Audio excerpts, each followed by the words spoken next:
I,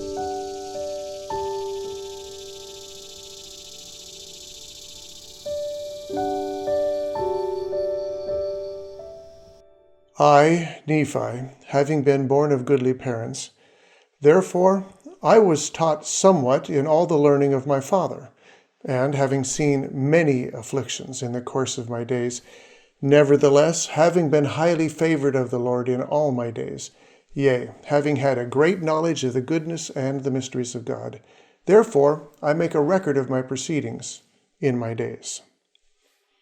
This is the opening verse of the Book of Mormon. It is a tightly coiled introduction to a scriptural universe and a tantalizing pointer toward everything you need to know about God and yourself. Let's unspool it a bit and see what it has for us, starting by introducing its remarkable author.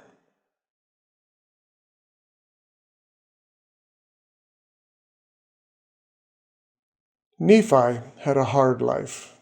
His family was quite wealthy, but his country was slashed again and again by political and religious conflicts and overrun by brutal wars.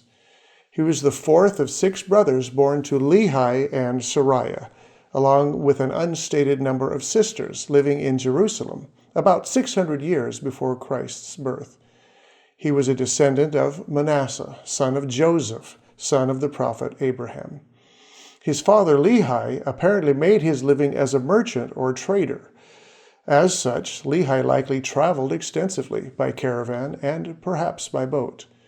He very likely took his growing children, his business heirs, on some of these trips. He also knew some of the city's elite, including the Jewish army's commanding general. He spoke Egyptian, as well as his native Hebrew. Also, as Jerusalem was a regional finance, culture, religion, and military hub, he was probably at least familiar with the other major trade languages of the time, including Greek and Persian. At the opening of the book, Nephi describes himself as being a man, but also being exceedingly young. Some have calculated his age to be 13, the traditional age when boys were considered men, or 14. Nephi also describes himself as being large in stature, which at least refers to physical size. Laman, his eldest brother, was heir to the family fortune and was respected as such by the entire family. Lemuel was next, followed by Sam, Nephi, and later Jacob and Joseph. As I said, Nephi lived in warlike times.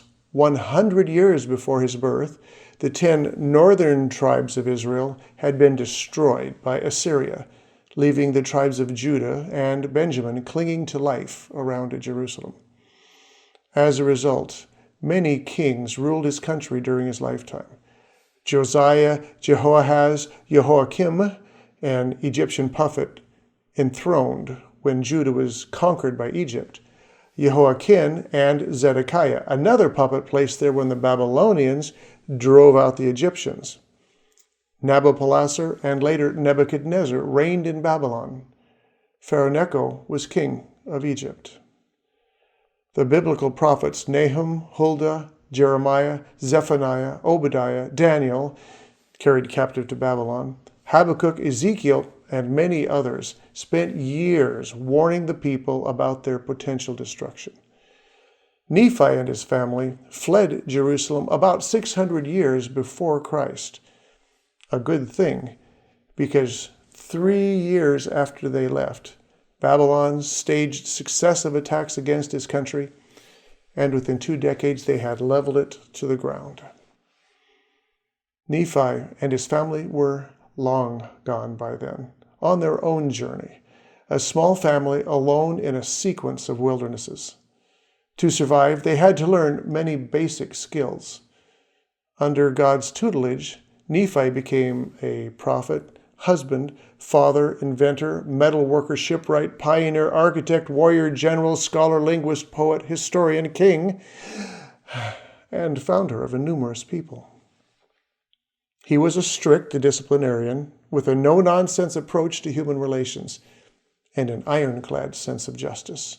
which enabled him to take up the sword, when he had to, many times.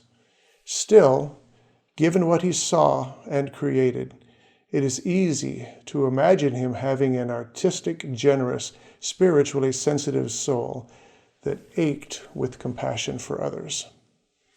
Sounds like the perfect voice for our time.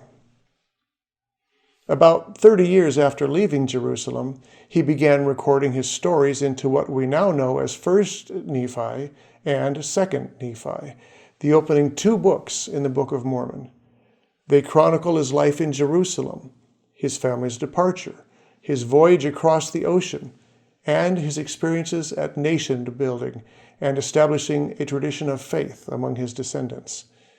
They also reveal some small glimpse into the crushing challenges he faced, all of which strengthened his hope and faith, and revealed how the heavens opened to him as a result. Next time, we will look at those visions and see why he wrote them for you.